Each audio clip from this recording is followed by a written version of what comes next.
Hey, folks on the internet. I hope you're all having a wonderful day and welcome to Spooky Saturday, a just chatting installment where I share scary stories and delightful conversation with my friends on Twitch. Whether you're here with us live or enjoying the VOD at your leisure, I'm super happy you're here. Today, I'm actually joined by Thrall Owen, and Jotunn will be with us in a few. If you're not already following Thrall, you absolutely should. He does some content here on Twitch, and I don't know where my mod is, so I'm just gonna do. Is it? How do I do a shout out?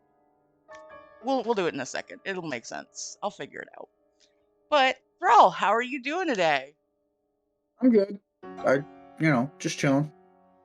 Just chilling, getting your spooky on. Laundry and food. That's what's up. Getting ready for the Super Bowl tomorrow. Oh snap! There is a sport ball thing tomorrow, isn't there? Yes. I stopped following football honestly after there was a whole thing with like the Giants and the Patriots. I think it was like 2008. Somebody flipped a car at my college because Oh, the nice. Giants won, which is awful for them. Our secondary guest says they are ready. Okay, cool. Just in the nick of time. Hey, Hey, Jotun. hey, sorry I'm late. No worries. It is all good. So yeah, today I'm joined by Thrall Owen as well as Jotun. Um, Hello. if my super cool mod would shout these fine folks out in chat, I would super appreciate it because I don't remember how to do that. How you doing today, Jotun? Doing alright. That is good to hear. So Tired. feel you on that. So, Jotun, this is your second appearance on the show. Very excited that you're back with us, so we can have more spooky conversations. This is Thrall's first time. Yay. Thrall, what sort of content do you create? I do a lot of co-op with Jotun actually. Sometimes I paint crafty stuff, Legos, if I have the money for Lego sets. Um, yeah. So you do stuff, you do like the all that stuff on Twitch. Yep. Cool. Well, you So heard it just here first, chat. indifferent stuff. Just whatever hits me at the moment. I, One day I I'll wake up and I'll be like 11 in the morning on a Tuesday, and I'll just start streaming something. we love to see it. I love flying by the seat of your pants for the day and just going where it takes you. It's super cool. I've actually seen a lot of your stuff as a VOD. I sometimes I can't catch it live, but sometimes I can. Um, definitely, definitely. I saw there was one I did. We were painting little figures. Yeah, I was painting Warhammer figures just a couple days ago. Yes, that was. Oh my goodness, time is weird for me. I don't ever remember what day it is. That's enough about that. So awesome. So let's kind of go over. So this is usually what we do is we share stories back and forth. Like I'll start reading a story at any point in time during my story. If you have a comment, uh you want to interject with something, got a question about it, feel free to do so because I am absolutely going to do the same in my own story and probably yours as well. And then once we kind of go through it, we'll discuss it, and then you can tell us a story and we'll kind of go around. Since there's three of us, we'll kind of go around on it. um and does that sound good to you guys? Yeah, Cool, awesome. Well, I do I have a got a, couple. I got a starter. It's a classic. Awesome. It's I gotta look up who wrote it though, because I know it from memory. Awesome. Well, we'll hop into that in a second. I know I've got Thrall, you said you had a couple as well. Oh, I got a couple good little ones. Cool. And I have a couple that were that got proofed by myself, some other people, Zombified Potato. So be warned, this absolutely could be a really, good story, or it also could be the script to Robin Hood Men in Tights. We'll find out. Do you want to go first? Yeah, so I looked it up, and the story I thought was the whole story is not the whole story. However, it's still very short. My whole story that I was going to tell is originally 2 sentences. Nice. It says the last. I'm just going to tell those because I'm not going to look up the rest of it. It's the story goes: the last man on Earth sat alone in a room. There was a knock on the door. But wait, he's by himself. Yeah, I enjoy it just because of that. It was a woman. Okay, bud. I'm just saying, if the last man on Earth sat alone in a room, then it must have been a woman knocked on the door. So that's cat, the first. Or a cat. That's the first 2 lines of a science fiction short story by Frederick Brown, and it's inspired by a quote from Thomas Bailey Aldrich. Just to credit people, if anyone wants to know where to find the rest of that. Anyway, that's all that I was gonna tell for that story. I thought it'd be a like funny little opener for the scary short stories. As a person who has a cat companion, my immediate thought was, "Oh, it's a cat. You shut the door and the cat wants to get it." But the cat's knocking, not scratching. Well, Moscow, our Siamese cat, she will cry at the door and then she'll try to scratch it, and then sometimes she just like bodily throws herself at the door. 'Cause she's Yeah, but cool like imagine that. if you hear like a human like knock knock knock, and you open it and it's your cat, and you're like, what the hell?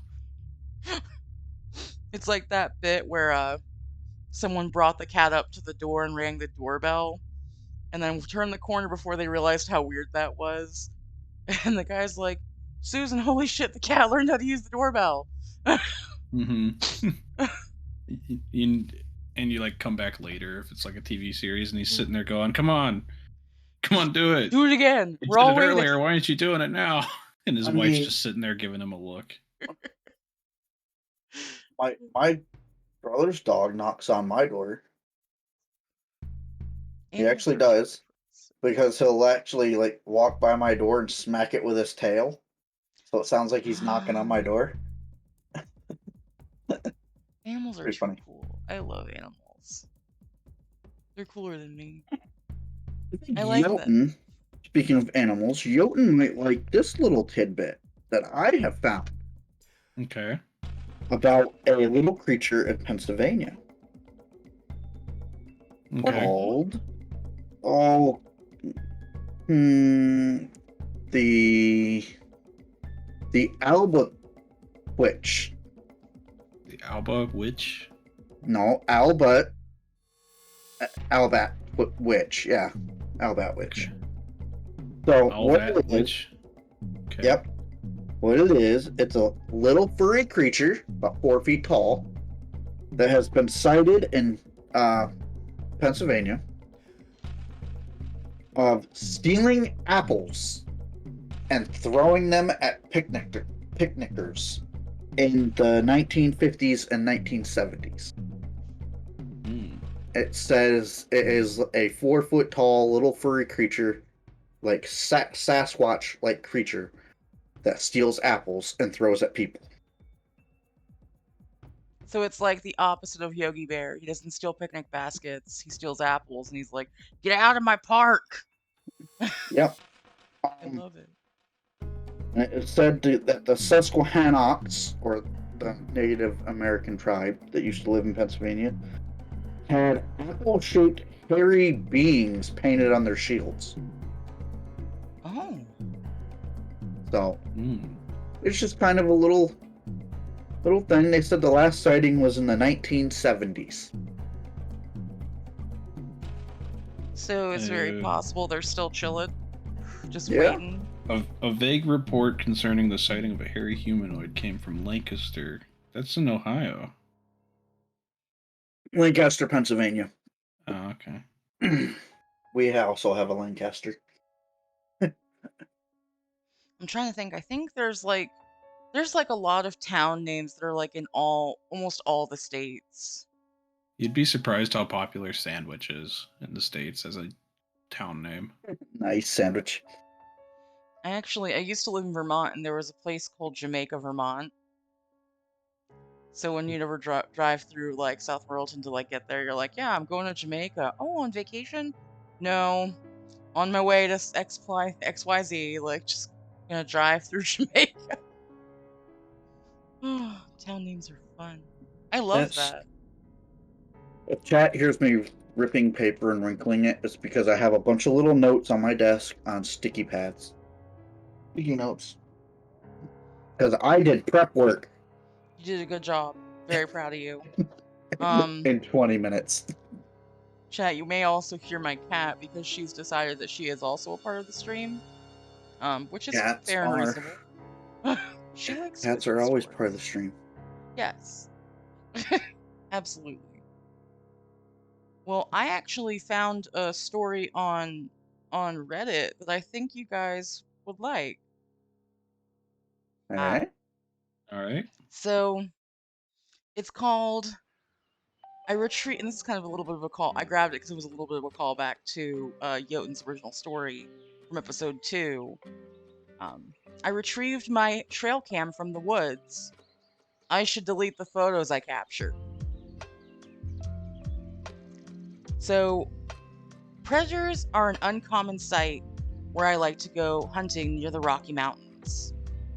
I wanted to see what exactly I'd be contending with during the hunting season, so I decided I would place some bait fairly deep in the woods. Whatever would take the bait would be photo captured on my trail cam. That's actually very smart. That's a very smart move. I mean, I do the same thing, but yeah, Okay. it is pretty smart. Yeah. Knowing my luck, I would not, and then there goes all my stuff. No. I drove to a heavily wooded stretch of the logging road and parked my truck on the side of the road. The fresh air was great to breathe in. Even from the road, you could hear the chirps of birds and insects. This area was new to me, recommended by a family friend. He claimed I'd see lots of bears here. I kept the bait, a few pounds of meat slabs, sealed up in a bag while I trekked into the woods with a bait barrel. I hiked in about 15 minutes from the road and reached a small clearing that I was satisfied with. Scanned the ground for any flattened grass, animal tracks in the dirt, any sort of droppings nearby. I found some tracks that looked like a wolf had gone through here fairly recently. No matter, my gun and pepper spray were with me as well. I set up the bait rather quickly and fastened my trail cam to a tree. The camera itself was well hidden thanks to how the branches hung on the tree. I would get a clear view of whatever went for that barrel. My expectations were to find a bear with this barrel of meaty bait, but I'd be satisfied with capturing photos of other animals like mountain lions, wolves, even a wolverine that would probably all smell the meat and come to investigate. Hey there, Mothman. Thank you, I love that. My trail cam picked up something much worse. Just about a month later, I went back to retrieve my trail cam. After parking the truck, I had already begun finding some discrepancies from my hike here last time. There was an eerie silence that carried through the woods. No chirping. Nothing. I could hear every step I took almost louder than before. Some people find the complete silence to be tranquil. I am not one of them. I felt more alert on this trek. That alertness made the path to the trail cam feel that much longer. The silence persisted as I finally saw my equipment in view. The barrel had tipped over and was scratched up. The stench of something like a carcass smacked me in my face. I got my gun ready, sure that I had to shoot something. No rustling in the bushes, so I proceeded carefully. Wait a minute. So he left like meat in a barrel to rot in the woods for like a Yeah, month? yeah. Is that It's like the common? um, yeah. All depends on what they're going after. If he's just trying to see what predators are in the area, it's very common. Okay. I've never baited a barrel, so I figured I'd ask. Yep. That is good to know. Just before hunting season actually takes place, it has to be removed. Right, otherwise it's baiting. Yes. Okay. The bait was still there. Of course it had begun to spoil. That is where the foul smell was coming from. Oddly enough, there were spindly hairs that were stuck to the bait. I plucked one off the bait. It had to have been almost a meter long, fully unraveled. What kind of hair was this? Disappointed and still a little bit on edge, I hastily grabbed my trail cam and left everything else behind. I could hear something trudging through the woods in the distance, so I kept the gun at the ready as I left. It was somewhat persistent as I could hear the sounds of grass behind being pressed down, shrubs rustle, twigs and branches being stepped on for most of my way back. All the noises were far but persistent. I felt watched. I picked up my pace and eventually got to the truck. The minute I slammed the truck door, I heard a strange yell in the distance. My heart skipped several beats, and I started up the truck despite the feeling of my blood nearly freezing. I stepped on the gas and I made my way home. I had about an hour's drive back to my home, and my thoughts raced on the entire eerie feeling. The fact that the bait wasn't taken, the strange hair, and that god awful sound. Hopefully, it'll all be solved with the photos on the trail cam. At record speed, I darted into my condo and got the trail cam's photos loaded onto my computer. There were lots of photos that were taken, so I started from the top. A part of me wishes I didn't. The first batches of photos were primarily just photos of the bait, no animals or anything. Strong winds, swaying trees, things like that probably tripped the camera. These photos persisted for a few days. About a week or so in, there were photos of birds landing on the barrel, and other small critters that I could see through the trees. There was even a nice buck in the area that walked through the clearing.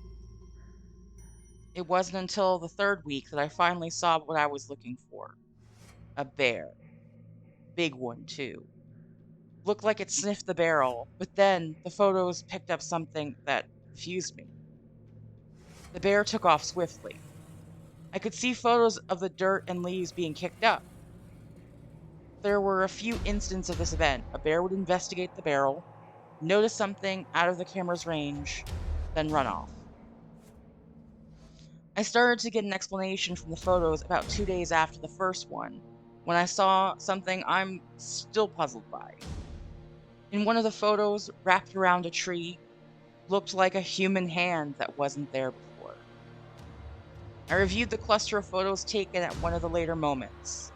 The bear sniffs the barrel, and the thing's hand hits the tree, and the bear takes off. The bear didn't even try to stand its ground. A few days of photos were uneventful until 4 days before I picked up the trail cam.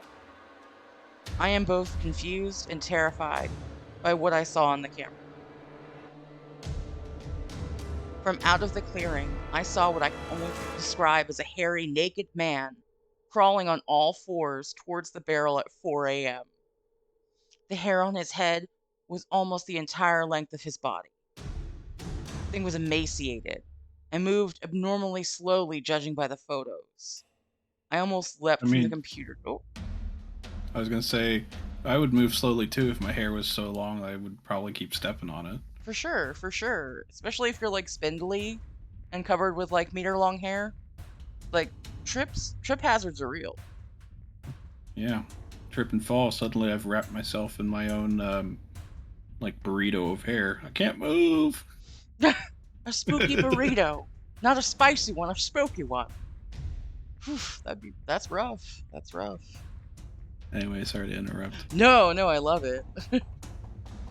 Let me just see where I was, because I'm super cool and forgot where my cursor was. moving abnormally slowly by judging by the photos.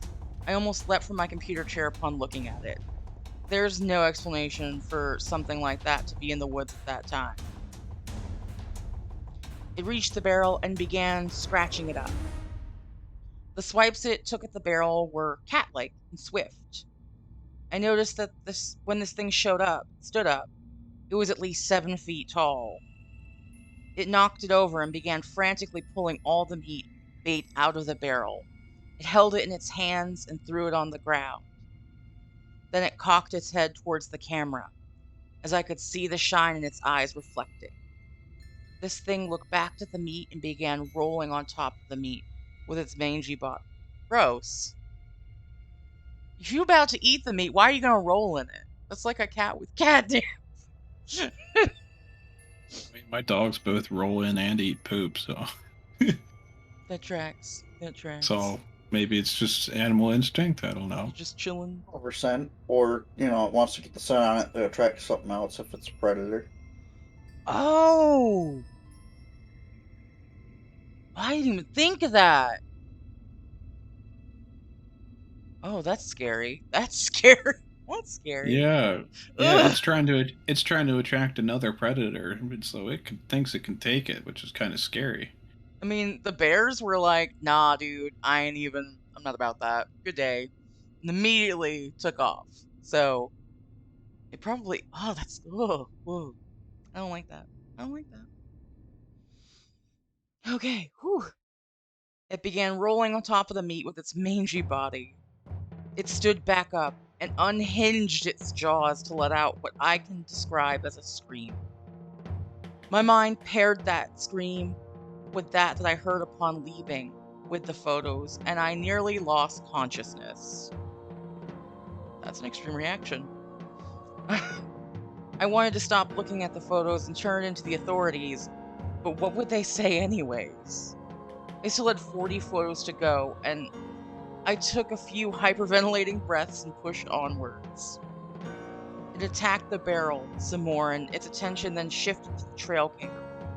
I think it may have noticed it because it began to stumble towards. After taking several irregular steps, it peered down towards the camera. I could see its warped face coming in from the top left angle of the photo. Its eyes were abnormally spaced apart, closer to that of a goat's, but not fully on the side of its head. That's actually a very important distinction because when you think about predators, when you think about animals that are predators, they have eyes in front, like front facing. Animals that aren't predators have them on the side.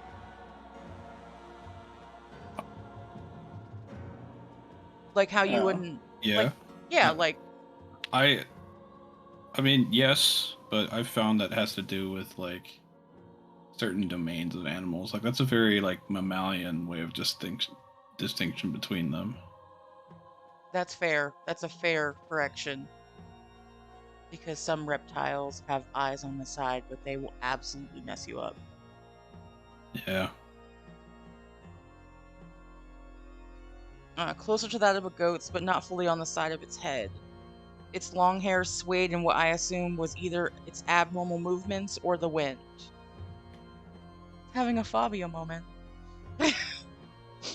Eventually, after investigating the camera, it crouched back onto all fours and scurried into the trees directly away from the camera.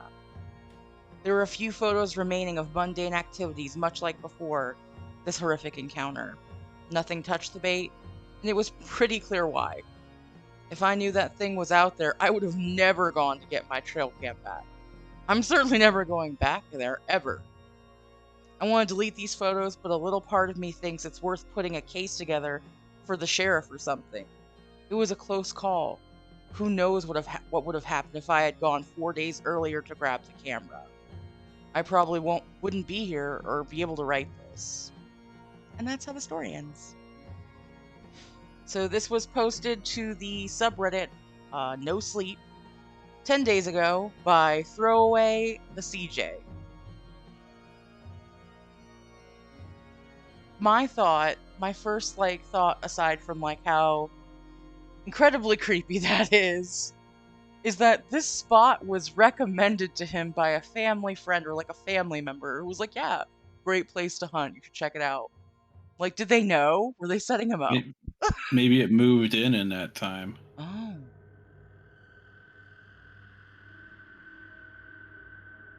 Yeah, it's I don't know. super weird. My brain keeps going to a territorial bear with mange. I don't think it would have like 3+ foot long hair though.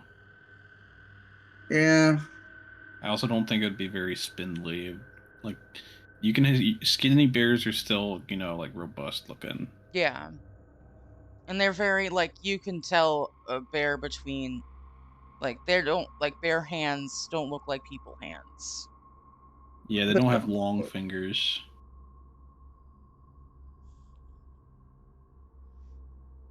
Honestly, well, that's I. just my brain trying to rationalize it. No, no, for sure. Because he went out there for bears. So it would make sense if it was just like a really jacked up bear, like a Chernobyl bear. I don't know, the long hair thing, that's, and the crawling around on all fours awkwardly, abnormally. Um, I mean, I'm assuming this person, OP, the throwaway CJ, this person, it sounds like they are kind of well versed in animals and hunting stuff because they had the forethought to put a trail cam up in an unfamiliar area to kind of scope the lay of the land to see what sort of animals he would be dealing with when hunting season happened. Um, so I feel like the fact that he didn't identify it as like that looks like a bear, Yeah. but that's super creepy. And it unhinged its jaws to scream. Ugh. Oh Like, my goodness. ugh. Just that whole like thought, like as somebody who's like dislocated their jaw before, like I can't imagine just doing that to scream. This was a creepy one. I'm so glad. Okay. Was- yeah, I enjoy like when there's places you think like I enjoy the flip side of like some people do places are creepy because they're abandoned, but I like how this one was flipped. It was creepy because it's supposed to be abandoned and it's And it not. wasn't.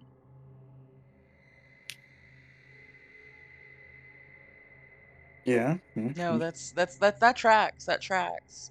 Especially like when you think of like when people are going out into the like that whole, I've never actually watched the movie completely, but the Blair Witch Project, like when they're going out to find all this creepy stuff, Mm-hmm. and the fact that in the canon of that film, that universe that film set in, they find some creepy stuff.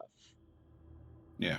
Like, but this person wasn't trying to find creepy stuff. He was just trying to live his best hunter life. Mm-hmm. So glad he waited a month instead of like just shy of a month. Tell you what, totally means that totally makes sense now. How someone else could be like, "This is a great hunting spot," and then you show up, and it's not. If you wait a month and you've left bait out, it totally could have drawn it in. Yes.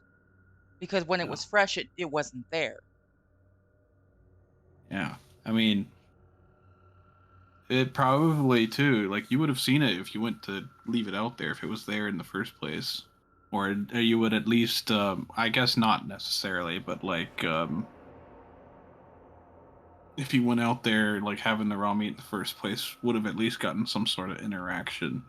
If it being as aggressive as it sounds, it were there already. I mean, I've been in the woods with a bear. I've been like, Yeah, me too. yeah, it's like I've been pretty close to a bear and been like, time to skedaddle strategically and like GTFO. I can't imagine what something has to be for a bear not even to try to stand up and make itself bigger. The bear was literally like, nah, I'm out. Good day. So like has Oh, the it The obviously would have had to be there before. if they don't think you're going to be a threat, they won't do it. The one that I encountered, I was in Olympic National Park in Washington. The bear had its cub. It was just walking around. It knew we were there, but because we weren't being aggressive, it kind of was just like treating us like props in the scenery. Do not, if you're gonna go encounter bears, take bear protection. Just saying.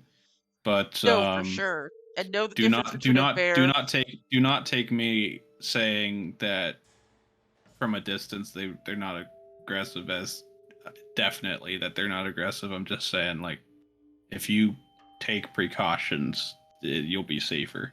And it's always important to make distinctions between what kind of bears you Yeah, can do certain things to. Oh, thanks, Zach. Zach just followed me. Um, nice. like there's definitely something to be said about like knowing the different types of bears. Like you have a little like there's a thing I learned as a kid where you have a can of pennies when you go into the woods. Yeah, making noise, they basically will try to avoid you if you make noise. Unless Whereas on it's the flip, unless it's a whereas grizzly, on and then the it's like delicious. I love no, coins. no, if they're close enough to hear it but not close enough to see you, they'll give you space. They might If they might circle around to a further area to see what's making the noise because they are curious creatures, but they Oh, for generally sure. yeah, won't bother like to come running towards yeah, the noise. you deliberately make the noise so that they back off. Yeah, it's if you're already too close to them when they'll close the distance. Or between them and a cub or something. Yeah. Oh yeah, if the cubs there, just don't. Just don't. Always take bear So protection. Use your street smarts. Yeah, the when I said the bear had its cub with it, the cub was literally right next to it, and I was like on the other. I was a good 20 plus feet away, like 30, mm, 40, maybe even. I in my younger days, I hunted a lot more than I do these days, but I've seen bears. I've been sitting in a tree stand, had a bear start climbing up the tree. I just looked at it, and said, "Hey, go away!" and turn around, and run away. Hmm. But You'll see videos of uh, people like living in Washington and Alaska. They're just yelling at the bear to leave their canoe or kayak alone, and the bear kind of acts like a 3-year-old, where they're kind of like they'll be belligerent for a moment or two, and eventually they're like, "All right, fine, I'll go." It's yeah, like that clip of the Canadian dude who's talking to the black bears, and he's like, "Guys, I gotta go to work. You gotta go." And they're like, "All right, have a nice day, Dave," and just Yeah. like go back into the woods. Now I yeah, want to pretty much.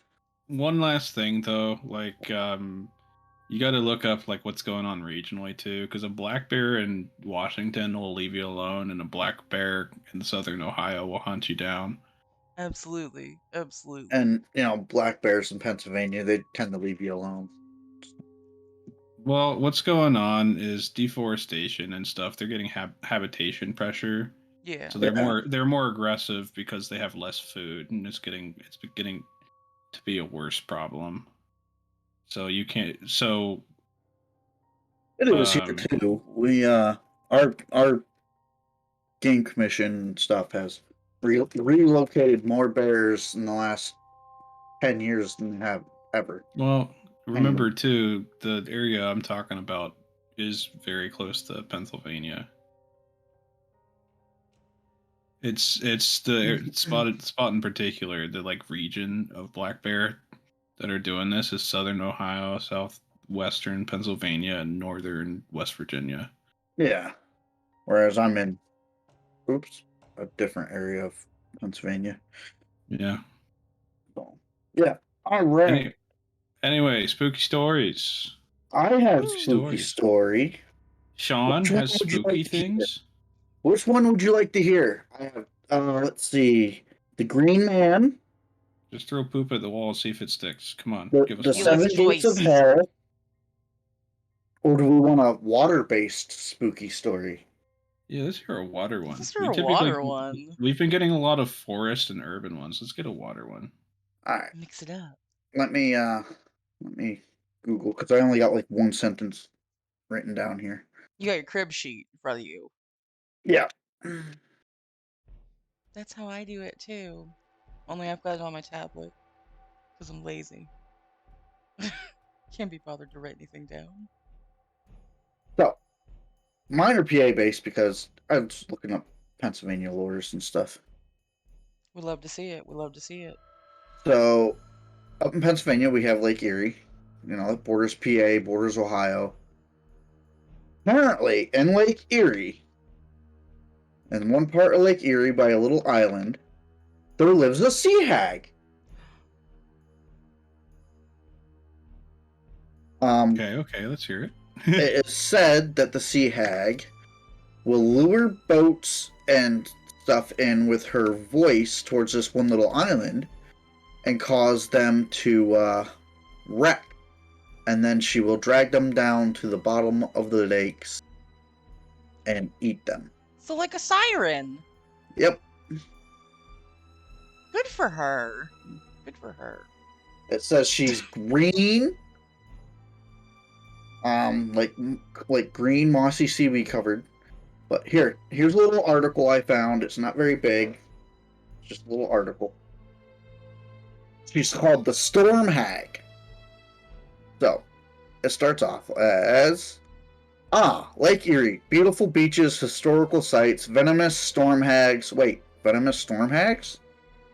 As you read this, that's right. The Storm Hag of Lake Erie is an old legend that dates back to at least the mid 1700s. So, let's see. The Storm Hag is described as a rail-thin, hideous demon of the lake. She has bright, glowing yellow eyes that can pierce the darkness. Her skin is a sickly pale green. Her teeth are pointed and sharp like a shark's teeth. She is sometimes called Jenny Greenteeth, as her teeth are said to be a deep moss green. At the end of her long arms are talon-like claws that are dripping with venom. It is said that one touch of her claws is enough to kill a man instantly. The hag's song, the storm hag lurks beneath dark waters of Lake Erie near Presque Island. That's spelled Presque,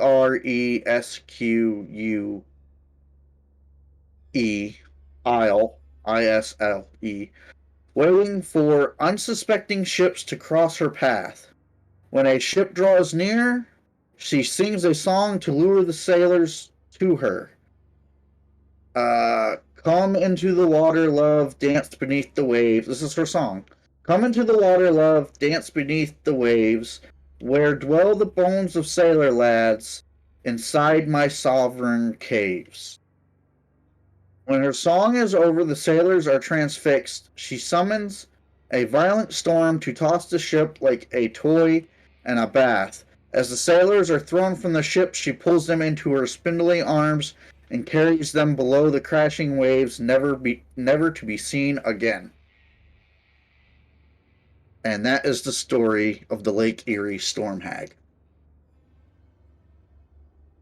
I love this. Usually when you hear about um like sea creatures or like the whole siren-esque thing, when you're thinking about like mer people, like they drag sailors, they call them over and then just like wait for them to wreck and just drag them off because they're so like, wow, great song. Um Usually those are like in the sea, like salt water. So I think it's super interesting that she's in a freshwater lake. I like that. So, now, there's another local legend that goes with this. It says, a local legend says you can hear the cries and screams of drowned sailors of Presque Isle before and after a storm. Lake Erie has been known as an unpredictable and large body of water for a millennia. Many stories and legends originate from its dark depths. Are these deaths and disappearances simply the cause of random storms and waves, or are they the result of a storm hag luring their victims to their watery graves to join her for all eternity in her sovereign caves? That Now, is that is absolutely that's a good question. so I know there's a couple of things noted here. In 1782, a ship was caught in a storm. Um, the storm raged for well over an hour as the desperate sailors clung to the ship. When the storm finally settled, the sailors saw they were near the island. As they tried to make their way back to the port, the storm hag rose from the depths and attacked the ship. People on the shore could hear the anguished sailors as they watched the ship sink beneath the waves. So that said, people actually watched it. That's Yeah. that's So wild. I personally would. I want to go fishing in Lake Erie because I wanted to get big old Lake Erie trout. But you know, big old sea hag. Uh, might not want to go fishing in Lake Erie no more. No, for sure. Um, I mean, as far as like water creatures that will get you, there's a lot just, spanning. There's definitely something to be said that as people, as, even nowadays, we have all this technology, we've gone to space, we've done all sorts of crazy stuff, we're learning so much about our world. The fact that the depths of the sea and even like the depths of some really, really deep lakes and, inland water features haven't been fully like investigated, discovered. Like we haven't cataloged all of the creatures out there. Like they're discovering new sea creatures every day. And I don't know if this is how accurate this is, but I know at one point there were like only 90, like only 6 or 7% of the world's ocean floor has actually been like explored by people. Um, so there's absolutely something that's just creepy. It's creepy. There's something real and like discomforting about not knowing if something is a real thing or not because you haven't been able to see it. And stories like that, like, or even just of any other kind of water monster grabbing people and dragging them down, it's terrifying. Do you think that the hag is real? I think there's a lot to be explained. I don't know if that would particularly be real, but like Lake Erie is known. It is a very unpredictable lake. Like there ain't no doubt about it.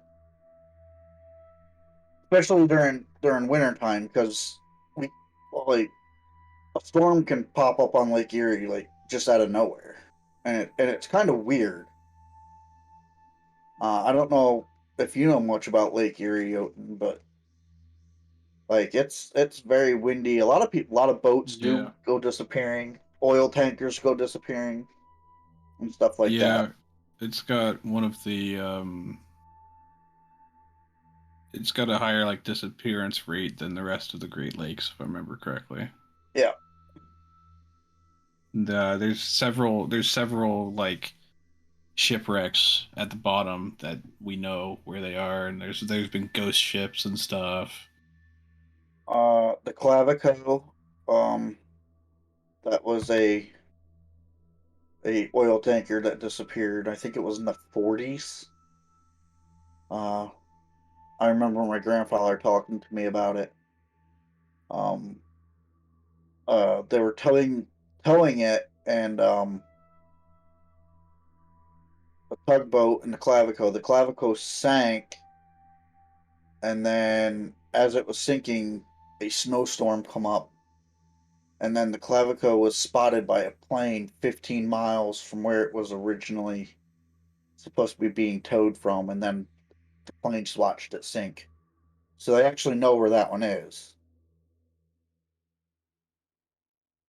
But like, yeah, to be attached to a tugboat, sink, and then 15 miles later it's still on the surface of the water and then sink again. That's kind of weird.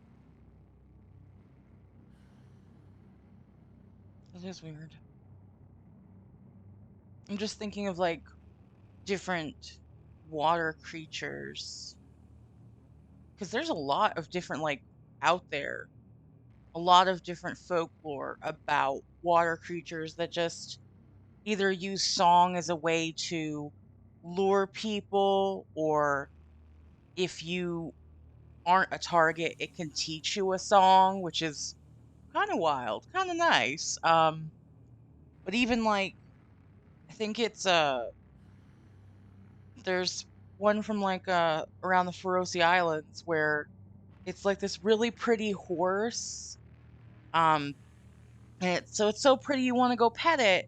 But the second you're there, like about to pet it, it will drag you down to the bottom of the water and drown you. Um Oh, the literal seahorse. Yeah, it's like come play with don't it's like when you go to pet a cat and it's like no, don't pet me there. Only this yeah. is a horse and it was all intentional so it could get you. I think it's like a Nixie or a Naker. I don't remember which one, but like what the name is. Just because like there's a lot of different water creatures that have like similar names from that Yeah. region. Um, but I think it's like a lot of them also have this like shape shifting quality where like they could look like one thing but end up being something completely different. Well, it said that the sailors would spot mermaids and stuff, and then they would try to net them, and then when they threw the nets in, they'd bring up manatees. So That's right. they were mistaking manatees for mermaids. Yeah, that's considered the. Some people thought it was like beluga whales and stuff due to that was that due to someone having made a false post, and then after a lot of people on the internet were doing research, it turns out we think manatees are the origin for the myth of mermaids, just like Sean said. It's just so wild to me because There's there's a so lot of ocean that has yet, and large lakes that has yet to be explored, and you don't know what's down there because one, there's so much pressure from the water, and you can't always, you know, with even with modern machinery and stuff, yeah, the crushing pressure the would literally crushing pressure can, destroy. yeah. Although they are coming along and we are seeing more and more, but you know, weird. No, for Yeah, sure. and then even too like stuff that washes up on the beach because of the pressure underwater, where a lot of it would grow, looks nothing like Nothing like it would in the when we water. find the same specimen down at the Yeah. bottom, which is Yep. most notably the blobfish. Everyone goes, "Look at him; he's very blobby." But if you look at him under the look at blobfish under down where they actually live, they just look like regular scaleless like bass and stuff. Yeah. Yeah, I mean, the pressure, the different pressure um that what it does to tissue is insane. Like if we take the inverse out in the vacuum of space, you just you know what I mean? Like your face like implodes and just crazy stuff happens. So when Not quite. The difference between surface pressure and space pressure is like 1% of the difference between surface pressure and bottom of the ocean.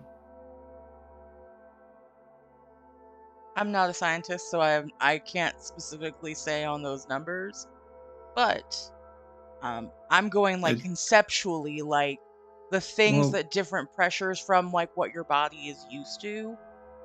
Like when these sea creatures live at the bottom of the ocean, they're used to that crushing pressure. yeah, It's kind of like in my brain, like when you're diving and you're so far down, you have to plan your ascent out. If you go too fast, because of the pressure changes, air bubbles form in your bloodstream, which causes the bends, which can totally kill you. Sure yeah. can. I think there was a somebody did like a what if, like what if a person went to the bottom of the Mariana Trench? I think it's like 8 miles down. And just kind of like went down there in scuba gear, what would happen? And they will be squished in like a Yeah, Yeah. millisecond. So they'd back never make it on down. the old dive suits, you know, the big metal helmet ones. Hmm. Yeah. So that big metal helmet was actually to weigh you down. They would have to have positive pressure by the like air hose down in there. So it was very very dangerous. A lot of the places that they were diving with those, that if your airline got caught, it has been documented every once in a while like a sailor started getting like forced up into the helmet, and it is totally plausible if you know, drown in the wrong spot because your airline gets cut, your entire body will be forced up into the helmet. Ew. I don't like that. Suits on. Soups. Oh my goodness. Oh, this was enlightening. I liked this. Thank you for sharing that Yeah. story. And then on the flip side there, to go back to space, so the way space affects you, your body doesn't explode more because you already have places for the gas to evacuate, you know, through your ass and your face. Definitely put. Yeah, you take the most severe the you basically take the world's most powerful fart when you are exposed to the vacuum of space. The other thing too is more what happens is all the moisture in your body rapidly boils off. Oh, So you basically get flash freeze dried in space. tasty. People jerky. Oof. Don't sign me up for space right yet.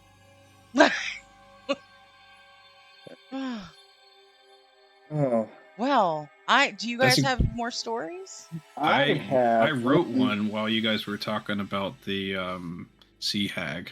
Well, go ahead, because I just went. Your That's turn. not good. I wrote it live on stream, so apologies for quality. We're doing it live. So it Fucking says video cameras. it's only a few paragraphs. It's like 3.5 small paragraphs. I'm into it. All right, so it says I woke up with a severe headache. It must have been midnight because I couldn't see anything. I was thirsty too and wanted to take something for this headache. So I sat up to get the glass of water on my nightstand. It must have been thrashing in the night because I was cold and only had a sheet. My blanket wasn't anywhere to be found.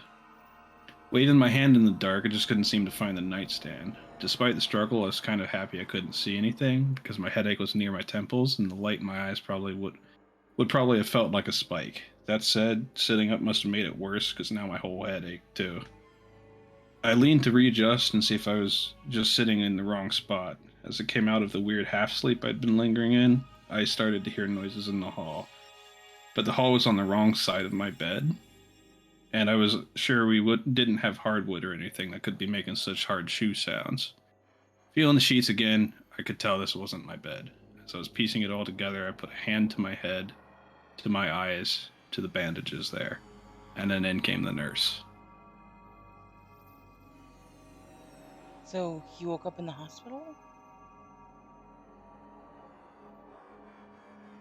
Creepy. I didn't do it. Wasn't me. He thought he was at home on Yeah. a normal night. Woke up in the hospital, can't see because for some reason he's got bandages on his face and a splitting headache where his eyes are supposed to be. Oh, oh, oh no.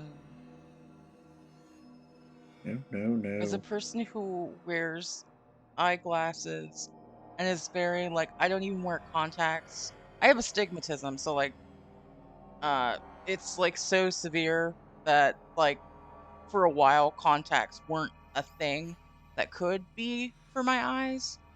Yeah. But then they like, advancements in like eye whatever.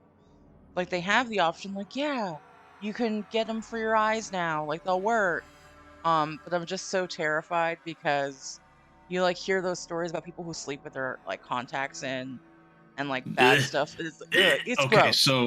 So Like, I so I'm have like very like a like I get phobia. I have like a weirded out. phobia of stuff near my eyes. So like Yeah, my eyes okay, puffed cool. up just having contacts near them. Okay, cool. So it's not just me. Awesome. Because, like, you're like eye Yeah. stuff, and I'm like, nope, nope, I don't want No, to do it. my Yeah. when I go to the eye doctor, they literally have like the nurse has to come in and help the doctor hold my eyes open just to put drops in them. Yeah, I can do drops now, but that's the only shit you'll get near my eyes. Like Uh-uh. I was thinking about LASIK at one point, and then I learned they don't put you under when they do it because it's so No, quick and easy. I was like, I cannot watch it absolutely happening. not. Cannot do it. Yeah. So There was that one scene, I think it was in one of the Final Destination movies, or like where the chick. Oh yeah, It's. I'm not going to go into detail because it makes me nauseous. yeah. I But know what like, movie. Yeah. it's aggressive. Makes me like just. Ugh, no. So like, my yeah, sister was like, "You should get LASIK," and I'm like, "You're out of your mind." No. yeah.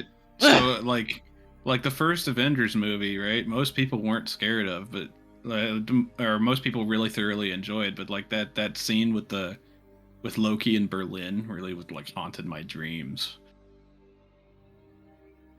Yeah. I don't know if everyone here is fully familiar with that. There's a scene where basically he needs an eye scan. Yep. So he Yeah. being him just doesn't bring the person to the location, but has what he needs. Yep. Yeah. The eyes are. It's such a sensitive, delicate area, and I've always been super like I have to Yeah. protect them. Um, I'm very much like when people tell me they're like, I have a contact somewhere in my eye, I can't find it. Like, stop, I'm gonna that's puke. I'm gonna puke, stop. My oh, I one slept buddy with my absolutely contacts in what? like my like I can put my fingers and stuff up around my eye. I don't like eye Mhm. drops. I don't like No, like I can rub my eyes, but the second I'm touching the eyes themselves and not my eyelids, it's out of the question. I don't know. I can touch my eyes themselves. I just can't like drops. Like This is clear. This has devolved to me like just We found the real spooky story. Sean touches his eyeball. it's gross, sometimes. my Yeah. guy. Oh no! Don't do that. See, this is the stuff that gets me. Like, there's some horror that like I dissociate, and it's not scary to me because it's written to be horror. But this stuff, Like, I do it just to make people uncomfortable. That's the yeah. whole reason I you've can do. accomplished that goal. Or those people that like stare you in the eye as they flip their eyelid inside out. Oh no. Oh yeah. I went to grade school with a guy who did that.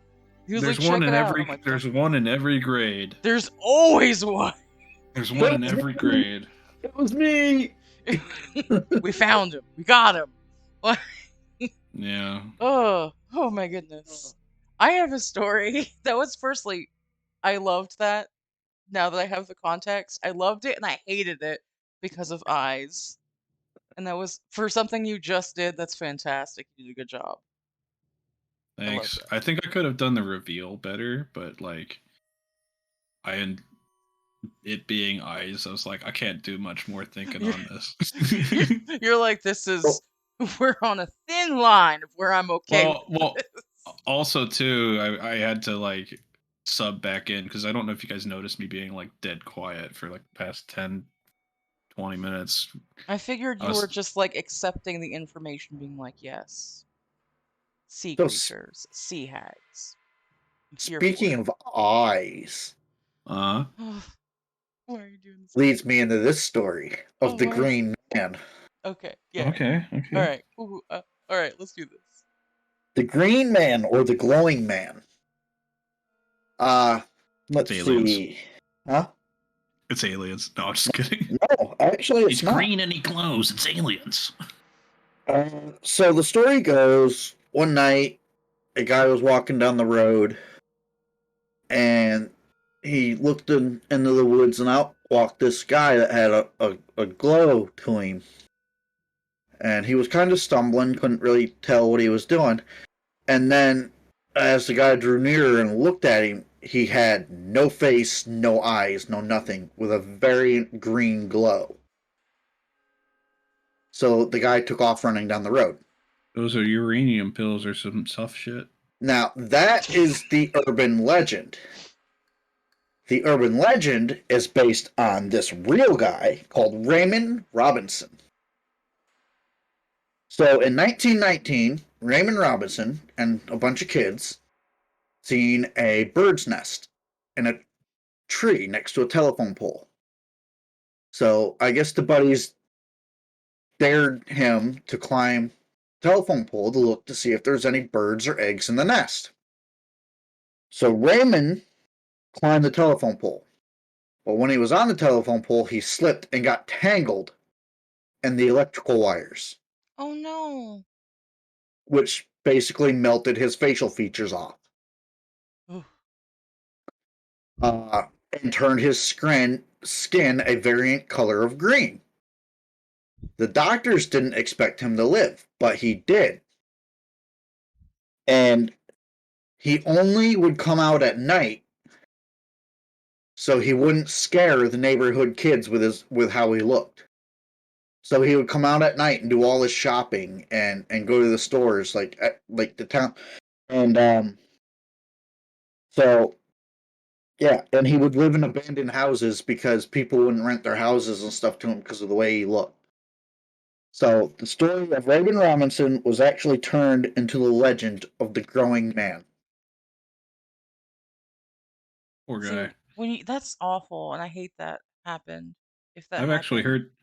heard I've actually heard this one before, and as soon as you started reading it, I was like, "Oh, I remember The Yeah. second you the said like kid with green the man with accident." no face, I completely thought of like those dudes in the full like green screen jumpers, like so they can move stuff on films. Yeah. But I That just was thought it was interesting how like the real life story in the 1900s got turned into this like major urban legend when it's still just a well-known story of this man's life.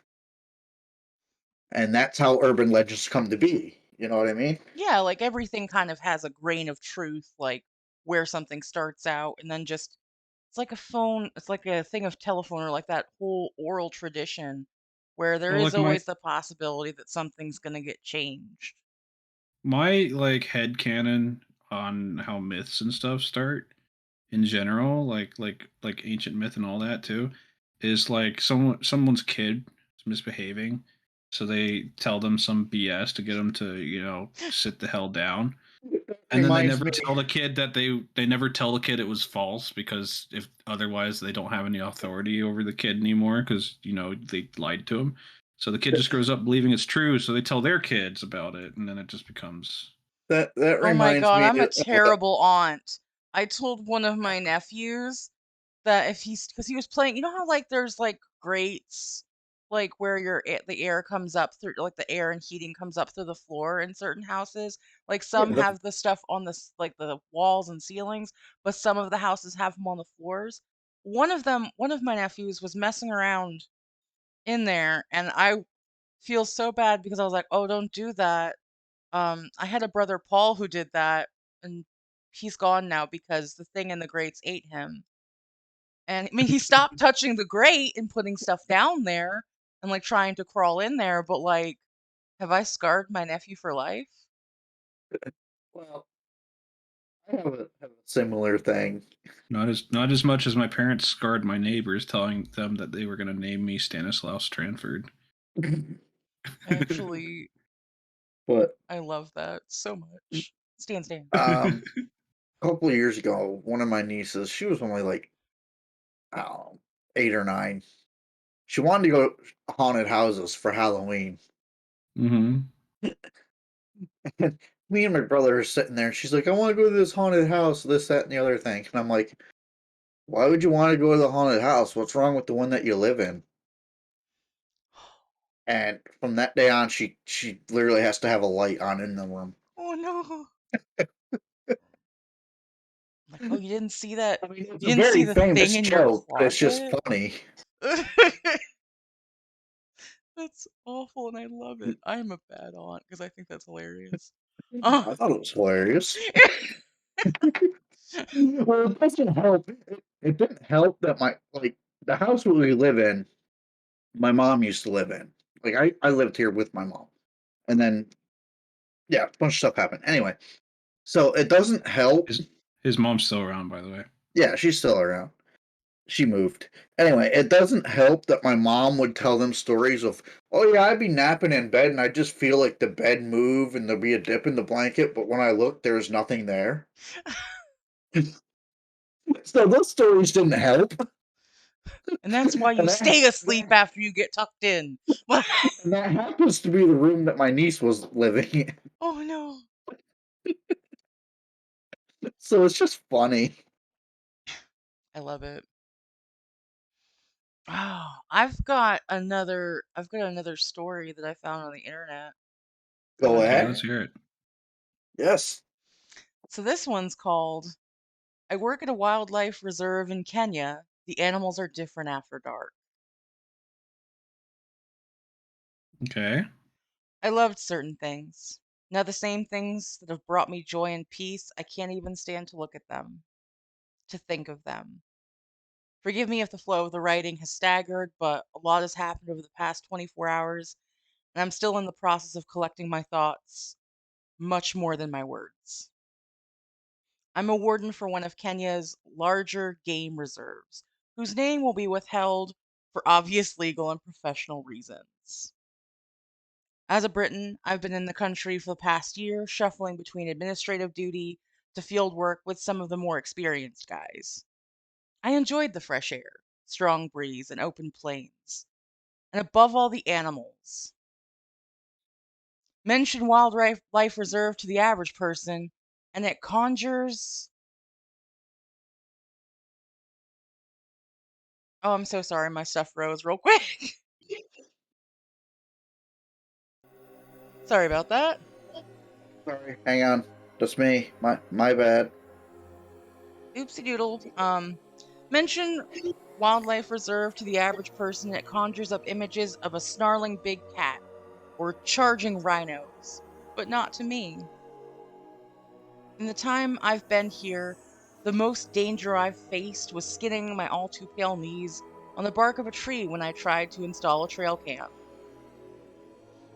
Not that I was afraid of the animals. Growing up in Kent, Edinburgh, documentaries were the closest I could get to the African savannas, and I could simply not get enough. Um, I found peace in the rolling plains of the Serengeti and the peaks of Kilimanjaro. Where people would tremble at the sight of lions and leopards, I was in awe, and as corny as it might sound, I used to imagine that they were my friends. That's wholesome, and I love that. After all, there weren't many I could turn to. I loved all the creatures, at least until last night. For the 12 Uh-oh. months I've been here, all of my duties and errands never required me to remain on the reserve after dark. I never thought much of it. I usually began work around 7 a.m., making routine patrols, doing the occasional site visit, head counts of the animals together with rudimentary research for any visiting academics, so it made sense that I would sign out well before sunset. Yesterday was different. Uh, Manji, my supervisor, advised that I come in for the late shift. It's not something we normally do, he said. I could hear the unease in his voice. Kamanji was an aging bureaucrat stuck in an underfunded, understaffed job with few perks and even fewer reasons to stick around. His dull, monotone voice had something else that morning. It was a tremble. A few of the regulars on the night shift will be here by 6 p.m. to guide you. After that, you're on your own, but it's pretty dull until morning relief arrives. I agreed, but the sound of Kamanji's voice stuck with me even after hanging up. Hold on one second. Did Thrall get kicked out of the chat, or is he okay? Never mind. No, he's just muted. Okay, Sounded like he's got some family walking in on him at the moment, so. no worries. Um, Maybe I imagined it. I had never met any of the night staff. They were supposedly the ones at the most danger, but not particularly from the animals, but more from other people. Poachers were the biggest problem around here. Back in 2016 is when IS was trying to stake a claim in East Africa. I heard a few run-ins with a convoy of militants who tried to set up a supply line to the northeast of the reserve, but the last few years have been more or less quiet. For these reasons and more, we tried to keep a roster of at least 10 men on night shift, with the additional 5 on standby, but due to budget cuts together with the pandemic has forced us to do more with less, meaning making the most of 5 guys. I packed what I thought I would need, including an expensive night vision camera I thought I would never get to use. I felt a creeping dread about taking up the night shift, poachers and terrorists aside. I felt as if I wasn't being told a lot of what I was getting into, and that made me ask questions I realized I'd never asked before. Most notably, how come I never saw any of the night shift staff when I got here? I was the first one in the mornings. I pushed these things from the back of my mind to stay focused on the task at hand. Even though I didn't necessarily have a fear of the animals, it was a line of work that demanded focus at all times, even more so after dark, I would imagine. I got to the reserve just as the sun dipped below the horizon. There I met a grizzled looking man decked in green safari fatigues who introduced himself as Anthony. Wrinkles spread across his face like a map of Kenya. He gave me a firm handshake and introduced me to Lameni and Saranka. This was the night shift. Wait, they said 5 guys. This is now 3. That's bad. I feel like a reserve is pretty big, right? For it to be a reserve? Isn't that a Yeah, typically it's at minimum several dozen acres, I would think. That's a lot. I feel like that's a lot for 3 people to do. I mean, if you're not seeing a lot of I mean, to be fair, this is kind of not what I'm used to. The reserve near me has like 5 rangers. Okay. So maybe it's not. I'm just Well, paranoid. I let me rephrase. There's a lot of metro parks in Ohio. The one that I go to has like 5 rangers on staff. Okay. Okay. So maybe it's a small reserve. We're just gonna benefit of the doubt it. This was the night shift. They seemed a bit more rougher than the usual day shift. A few times when speaking with the guys, I noticed Anthony looking at me, almost studying me out of the corner of his eyes. I thought it was strange, then realized that being new to the job, he was probably skeptical of having me on as a supervisor. I tried not to think much of it. I was a new face after all, and wasn't exactly sure what lay ahead, but tried to approach it with the same professionalism I always did. How wrong was I? Anthony explained that unlike daytime duties, I would spend a lot more time driving around the trails of the reserve with the other guys in a jeep. Only Sharonka would stay behind at our outpost.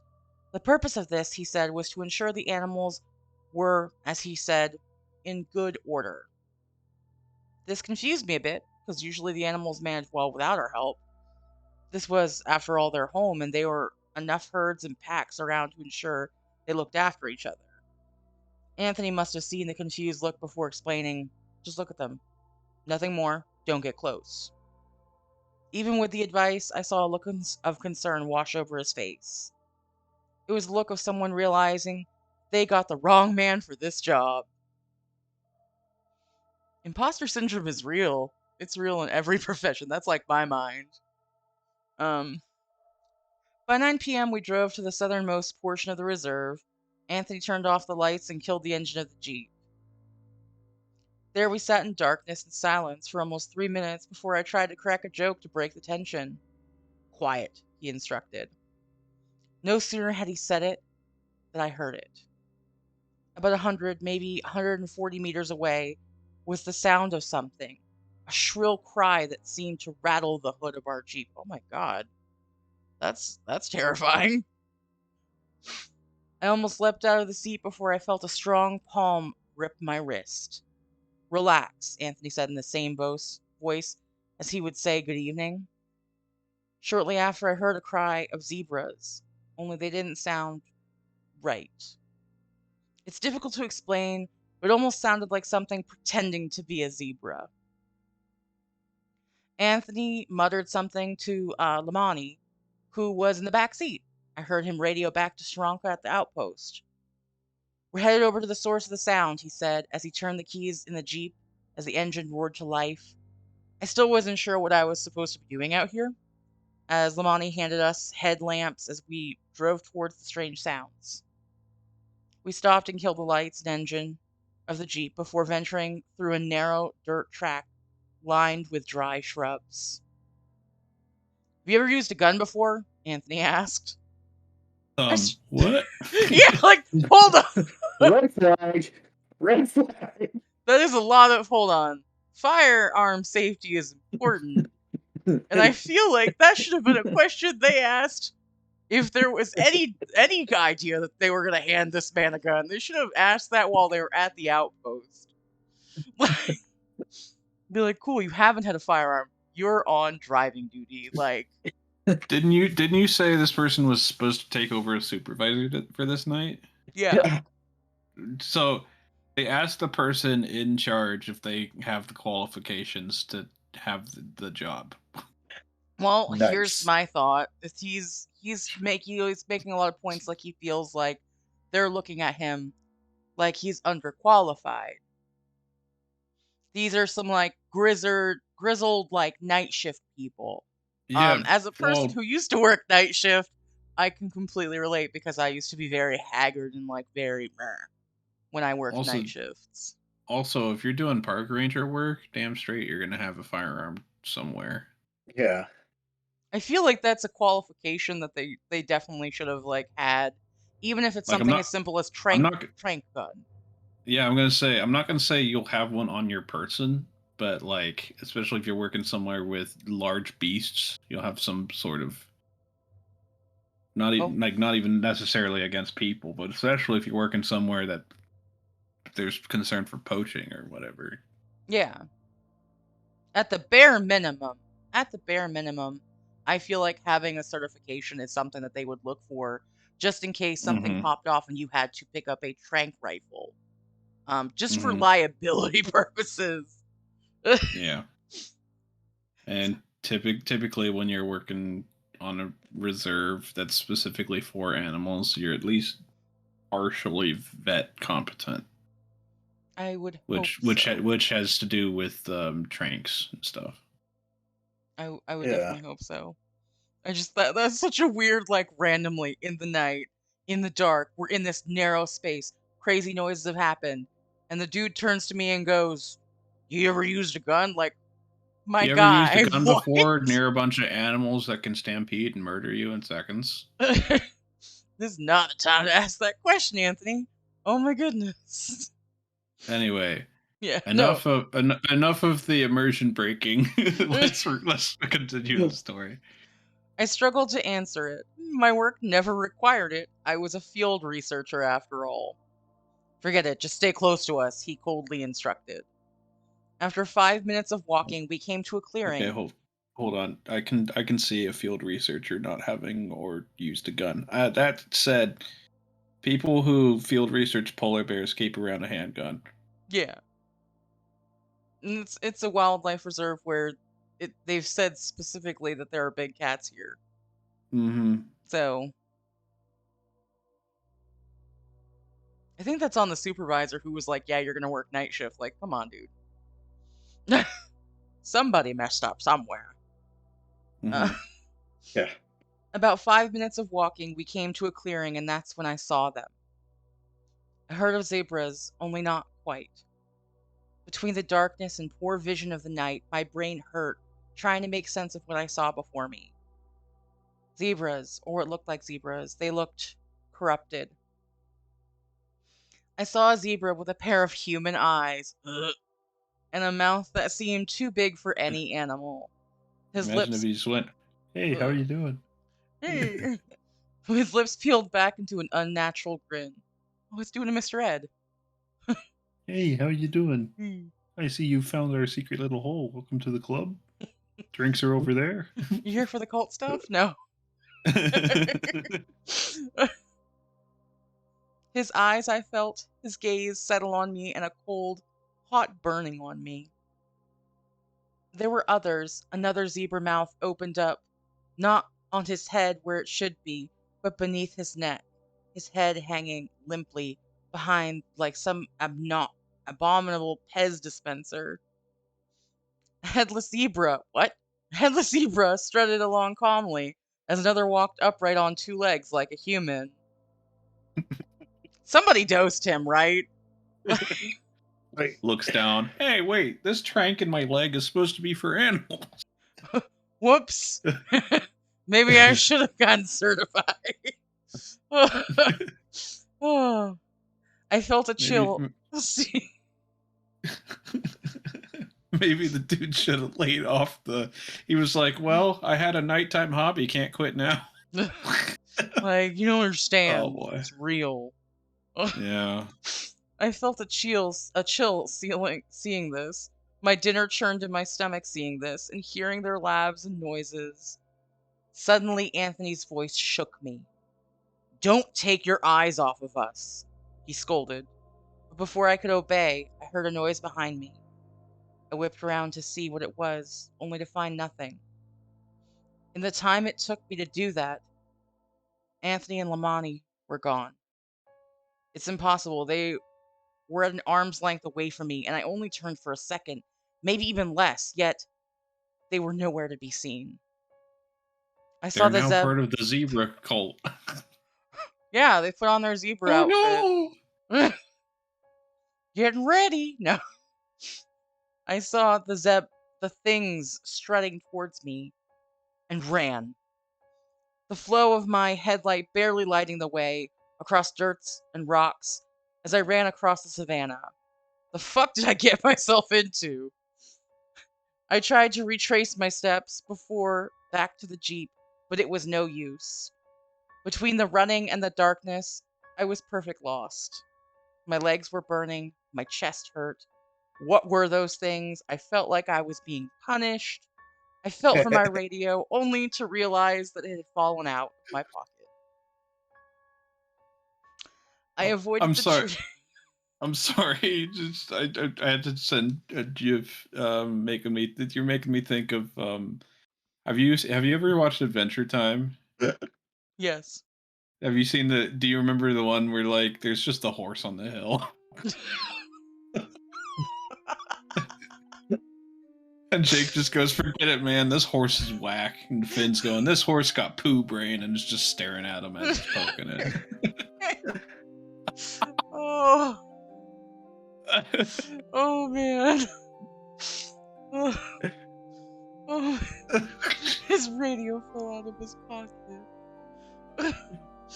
I avoided the trees, knowing that's where the leopards on the plains took their rest, and I didn't want to replace one problem with another. I ducked behind a nearby shrub, hoping to wait out what I saw. After a short while, I heard my name. I knew Shranka would have come to check on us. No, Shranka would not come to check on you. They were supposed to stay at the outpost. Well, this is alternates all over again. I don't know if you've watched the Mandela Effect. No. Basically, okay. Well, that and Siren Head, but it's a common theme now, a common trope at the in the past year or two that something's got an imitating voice.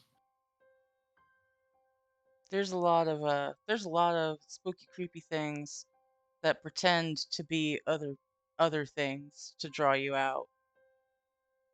So that doesn't shock me. I was about to climb out of the shrubs when something seemed off. I wasn't being called by the name I introduced myself to Shranka or the other guys. I was being called by my other name, my real name. Then I realized the voice calling me didn't sound like Shranka's. In fact, Mom? it didn't sound Kenyan. It sounded British, and I knew whose voice it belonged to. Only the owner of the voice had been dead for years and was buried in a British Mother. cemetery. It's his mom! It's gotta be his mom! Plot twist, it's his dad. Son, I'm disappointed in you. Dropped your damn radio. You didn't keep your eyes on them like you said. You had one job. Now, son, you know when you fail, I must consume your flesh. What? That's how it's gonna happen. Guaranteed. That's on par. It slurred with the sound of a man who had had one too many. Oh, it is his dad. One too many Yeah. scotch on the rocks. All while I hid from Called it. behind the bushes of a Kenyan savanna, the same way I hid from him when I was a child under my bed. You like how the second it said it called him by his real name, I nailed it. Like, that's his dad. Well, I said mom, and then I was like, plot twist, actually dad. You called it. You called it. And I Yeah. respect it. A giraffe. What? A giraffe. Only it wasn't really a giraffe. Its head sailing much longer than any giraffe's head had any right being. Both eyes missing, calling my name in the cold night. I'm sorry, I'm kind of wondering if the person who wrote this like woke up sweating in the middle of the night and was like, I gotta write this down. No, that's first thought, best thought. They were like, this is beautiful. It's gonna be. Yeah, I mean it's fantastic. It is but, amazing. Like, it's I just, actually it's really just enjoyed such this. a wild ride that it's making me laugh a little bit. It makes it less scary. It would be absolutely horrifying with yeah, imagery. for sure. but- Like if I was in that place in this story, I but would be reading it, shitting bricks. Reading it though lets you like abstract it a little bit, and it's kind of funny looking It down. absolutely is. I dig it. I felt a shudder quake across my body as this unnatural abomination treaded mere feet from me, calling my name. I must have fell asleep in the bushes. What? Hold on. This guy. It was a freaking dream. This guy's going crazy. I don't know what's happening here. I must fell asleep in the bushes because I woke up and it was all a dream. Because when I woke up, the sun's rays were beginning to creep over the horizon. I never felt so relieved before in my life. In the distance, I saw the jeep, and I made a run for it. But by the time, the few animals I did glimpse seemed to be normal. I didn't take any chances as I pushed the gas back to the outpost, where I was prepared to give a proper scolding to Sranka for not following up on proper SOPs when it came to missing staff. Only no one was there. No Sranka, and certainly no Anthony or Lamani. I dialed Kamanji immediately, and he followed, along with a few other senior officials. They visited the area within an hour. We alerted the proper authorities, and I gave my statements to everyone who asked. I haven't been given a full picture as of yet. To be honest, I don't even know if I want the full picture of what happened that night. Those animals, whatever they were corrupted or worse yet. That's what they always were when the lights were out. And that's the end. This was posted on the subreddit No Sleep 19 days ago by the user ShaneStar93. 19 days ago. 19 days ago. Interesting. Listen, Shaystar, buddy, were you listening to the podcast when I read my original? Oh. I'm just making a joke there, but like I thought it was funny. We found another story that had the they tell me I was lucky to get out when I did type of thing. Yeah, no, for sure. Here's the thing. So, and maybe this is just me, like, brain being like, no, I don't want to get locked up for being crazy. But, like, if I had experienced that and made it out and been like, oh, some people are missing, I probably would not have been like, yeah, like, crazy ass cult zebras looking like Pez dispensers, missing heads, doing crazy stuff. And then a giraffe was, with my dad's voice, was talking to me. I would not fully disclose all that, I would be like, crazy. I don't know what happened. They disappeared. They were animals. I think I felt like I was being chased, so I hid because apparently I am not certified to hold a gun. They wouldn't give me a gun. I absolutely would not have been like, I, yeah, no, all yeah, this that crazy stuff part happened. was a bit out there. It's wild though. It was a good story. It was a good story. It made me feel some stuff. And, just if I wasn't taking the beats to like, wait a minute, this is weird, it would have had me. It would have gotten me. But whew, creepy. What do you guys think? Yeah. I Yeah, think it's some making dude was out in the jungle smoking some stuff they shouldn't have been smoking. it makes me think about those like pictures of like animals that have been edited to have human teeth Ugh. Oh, that are made for the memes, but the uncanny valley is like just takes a hold. You either find it hilarious or terrifying. Did you to guys where we, ever see those stuffed, like the little stuffed animals, kind of? I don't know if they still make them. Fugglers. Excuse me? They're called fugglers, and No, I they're think these I ugly think I little have. monsters. Google it. You need to Google image it. So they're Yeah, these little. I made one in I made one in art class. They're I think they're adorable, but I also could see like how they would be creepy. Um, and I got like the little like keychain versions of them. Because I was like, these are adorable and I need them. So Zombie got me a few, and I brought them to like one of my nieces, and I was like, "Hey, look at these." My niece Isabella loves them. She's like, "Oh my god, these are so cute!" And she's like a proper little princess niece. Like she's full on. That's her jam. But like the little creepy ones with the people teeth, she's like, "These are my new friends." And my sister's like, "Why did you do this to me?" I'm like, "I'm sorry." Because I'm terrible. That's why. Oh, spooky story. I'm also not gonna go to that place at night. I'm not gonna do that. Just on principle. I don't need a giraffe talking to me. Yeah. But it did kind of give me like the vibe of like a fever dream, and then you wake up and you're like, I have to write this down. Hmm. It was very well done though. Yeah. Well, the fact that people were still missing in the morning, you're like, huh? They just disappeared. Like the universe just clicked delete. Well, Holy. oh, you go first. I just said Control Alt Delete. I'm good. Oh, um, well, the thing that gets me is he started out the thing when he was like, I guess I'm doing night shift, but it's weird because I've never seen night shift at changeover. So like, are they missing?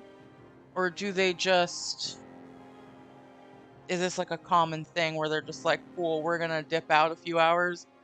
Like maybe this was all a prank. A really, really fucked up prank. They're like, this guy, let's leave him out in the desert. Just trek back. I don't know. It's definitely spooky. Spooky animals. Spooky.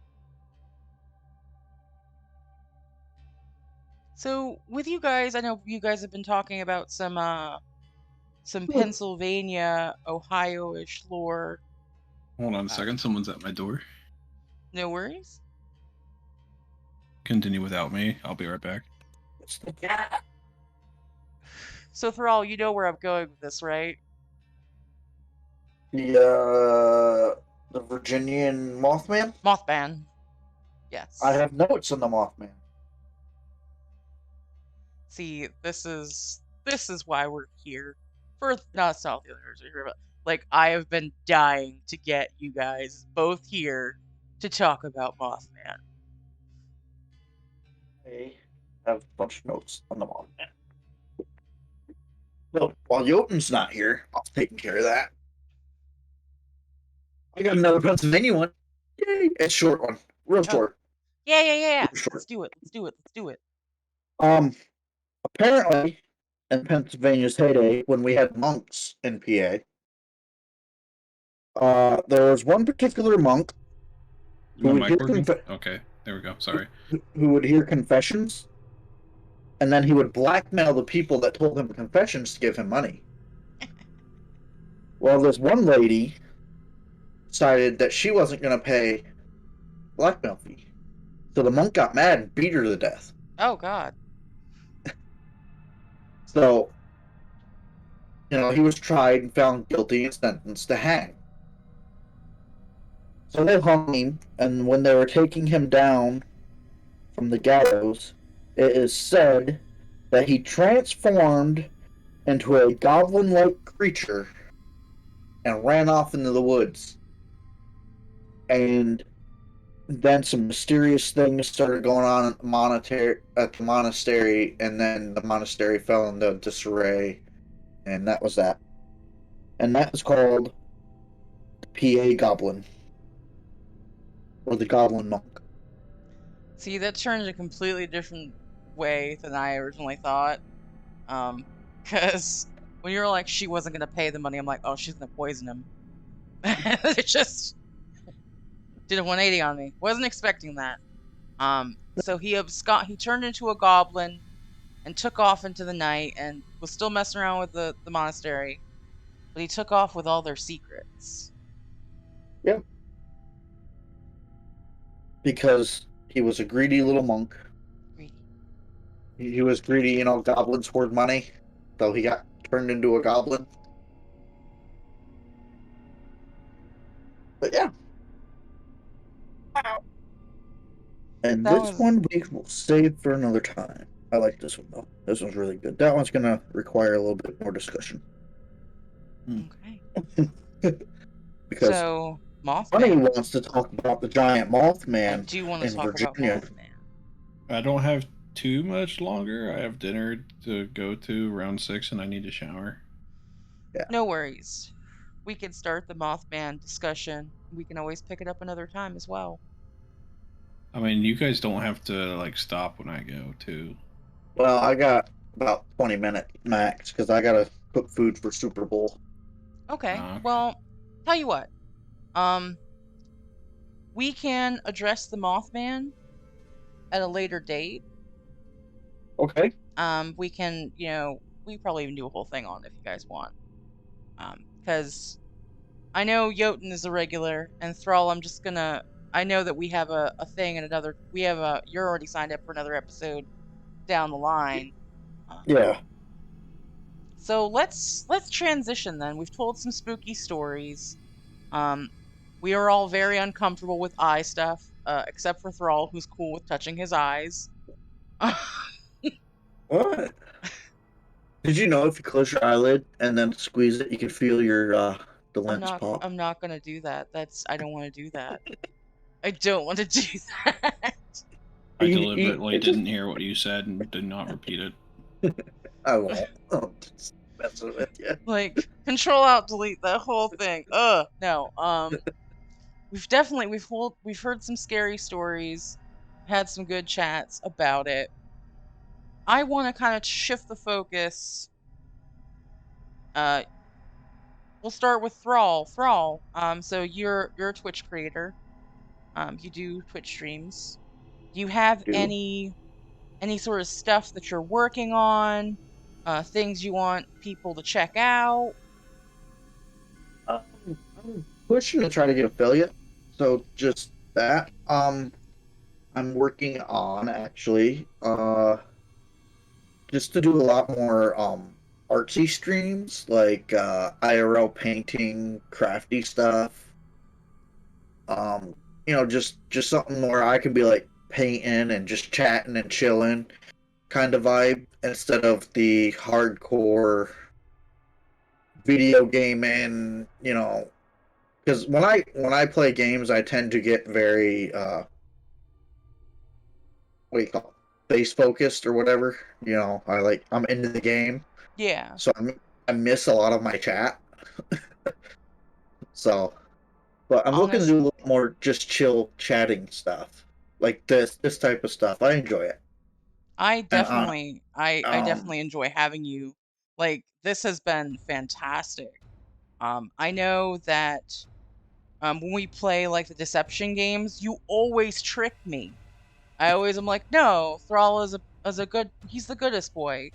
He would never betray me, and then it always Before you know happens. it, we're standing in a building. You're looking at crates, and I'm smacking you with an axe. Yep, Yeah. that happened just last night. And then you ran back and tell anybody that I did it. I That was wasn't a the snitch. I wasn't gonna snitch on you. We both had chef hats. There's a code. But no, so the affiliate thing, absolutely. If you guys in chat now or in the VOD later on, be sure to check out Thrall's Twitch. It's twitch.tv/Thrall__Owen. Um, it's doing a lot of cool stuff, and we always want to help get people get to affiliate. I'm still working on it. So let's get there together, Thrall. Let's get there. Yeah, and maybe eventually I would like to do a if I can get 3, 4 people together, something with involving D&D or role play game. Oh my goodness. You know what you Um, would probably like? so Monster of the Week. never heard of it. You should look into it. It's a role-playing game. It's done, I think, pretty sure almost exclusively on D6. Like D6 die. Basically Okay, you're like a monster hunter and you go and you can do like one-shots, episodic or like season long, like series long. You can go as for like however you are, but basically you're a hunter out there hunting monsters. And it's like nice, the role-playing story of like you and other hunters hunting monsters. It's really cool. nice. And I'm also working on something. I haven't told anybody this yet, so this is kind of an announcement on your thing.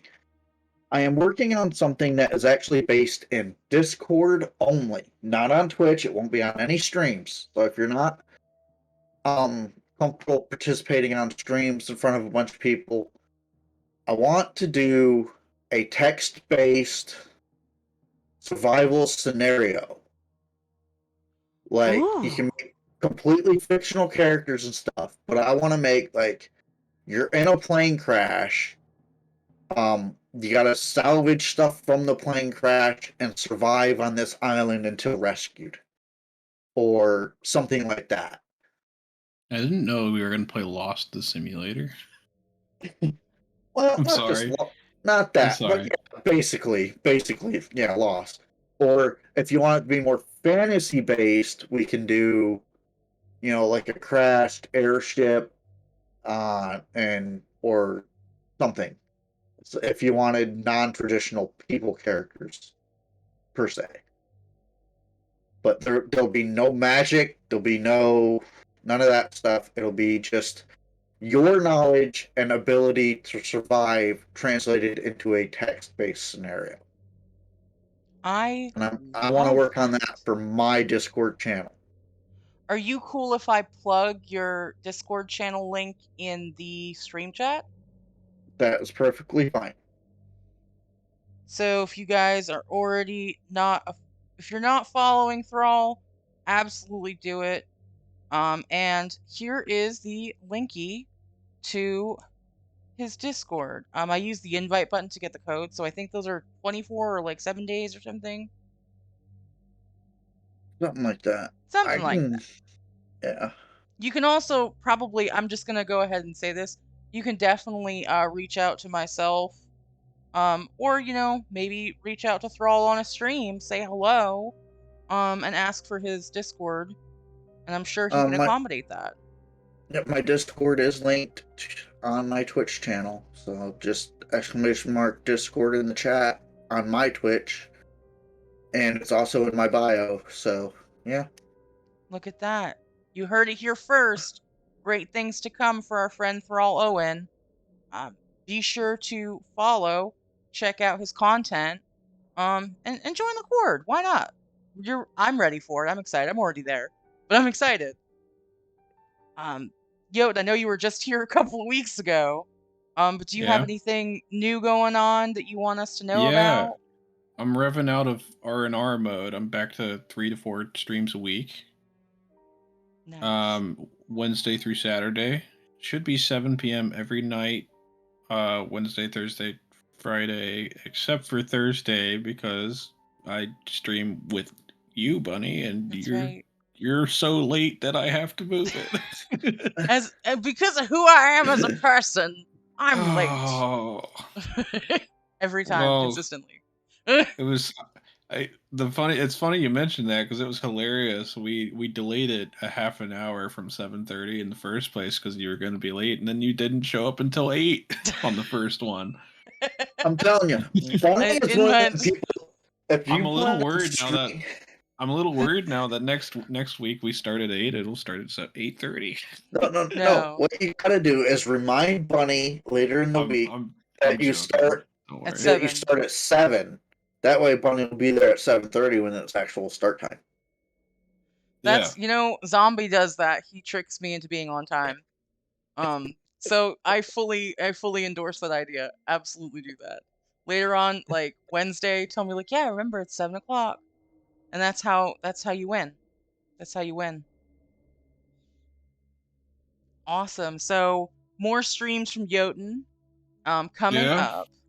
We're still doing Friday game nights with a Friday bunch of game peeps. nights. I like Yeah. Friday game nights.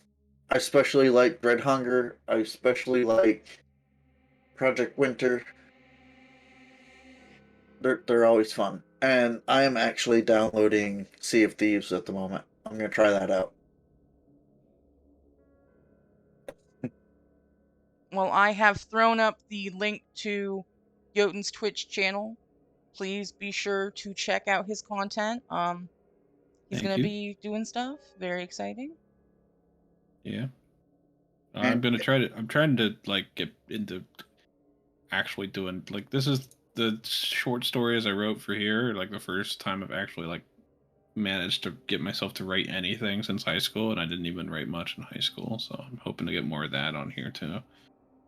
Well, we love to see it. We love to see the original content. Um, I am always down for just spooky, scary stuff, interesting conversation. I know you both are going to be on later as well. So I look forward to how this is all going to work out. Just looking at new stuff coming up for 2022. I'm going to be doing the Spooky Saturday streams every Saturday. On Thursday, I'll be on Yoten's channel, um, doing the Thank God It's Almost Friday um, bits where we have different things going on. And I know Friday afternoon evenings, we're doing like the community gaming thing. Um, Mm-hmm. and those I'm not streaming. Those I know both of you are streaming those.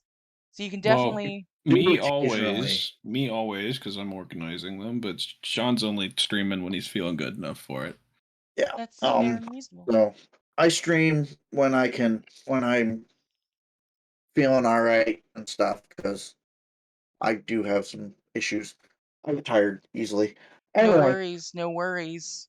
um, I'm trying to be a little bit more proactive. That's why I want to do the Discord thing with my text-based stuff because you know I'm gonna put a scenario and then I'll give like 4 days, 4 or 5 days for everybody to respond that wants to respond, and then I'll come back with what happens, or I'll you know you know I'm really play it by excited ear. about that. I really am. I love RPG stuff. I'm very into it.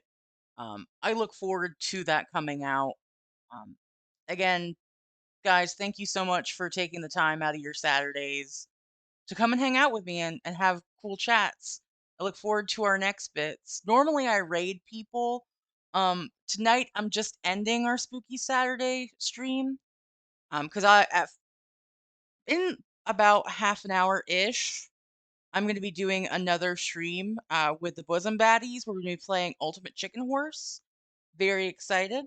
So if anyone Nice. is around and still wants to hang out in the chat, when I go live again, we definitely appreciate any views. as far as the spooky stories are concerned, I had a great time. Had a very good time talking to everybody, learning about new things. Thank you guys so much for joining us for this installment of Spooky Saturday. I know I'm gonna sleep like a baby there tonight. Um, and again, viewers, please be sure to check out Thrall Owen and Jotunn's different respective channels and stay spooky. Can I just say one thing before we end? Yeah. Jotun, I want to thank you for the awesome, awesome set that we have with the bunny bear and me and you drawing. Yes. Oh my This goodness, I drawing is just almost spot forgot to on. say it. Check out this art. This beautiful I actually this morning I was working on formatting it so that way the chat would be on the little desk and everything. This is original art by Jotun. It's beautiful. It's beautiful. I Glad you love like it. it. I love this. It was a whole I just the second you sent it to me, I was like, this is beautiful. Can I please use this on Saturday? Jotun does a lot of drawings. I am always floored by people doing art, and because I can't do art very well. But this is amazing. Jotun actually uh also did a cute little where is it? It's this very adorable emote that for some reason I can't It's also on find. your start screen. It is on my start screen, yes. This little emote right here. This is a cutie. Is very I put it on the start screen because it's adorable. Why wouldn't I? It's cute. And I know my Twitch, my little profile picture, the original image was made by cartoonist Will, and then Thrall Owen made it shiny for me.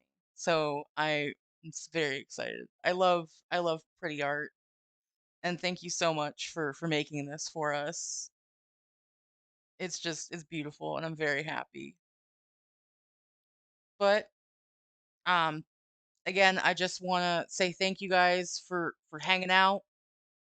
I'll be back in a little bit with another stream, but this one I'm just ending. And I hope you guys have a wonderful evening and a spooky time. Enjoy the Super Bowlish stuff that you're doing and your dinners. And look forward to the next one, okay? Yeah, and happy Valentine's Day to everyone on Tuesday. Just thought I'd make it awkward with a random holiday shout out. Halloween times. Hello times. Is the 13th. So if you want to be spooky with your significant other or people you just cherish, the 13th is how that's done. There, 2 holidays. Bam, we did it. Great Nice. job. Look at us go. Wow. Wow. Professionals. Wow. Wow. All right. Have a good one, guys. I'll see you in a little bit. Yeah, later. Bye.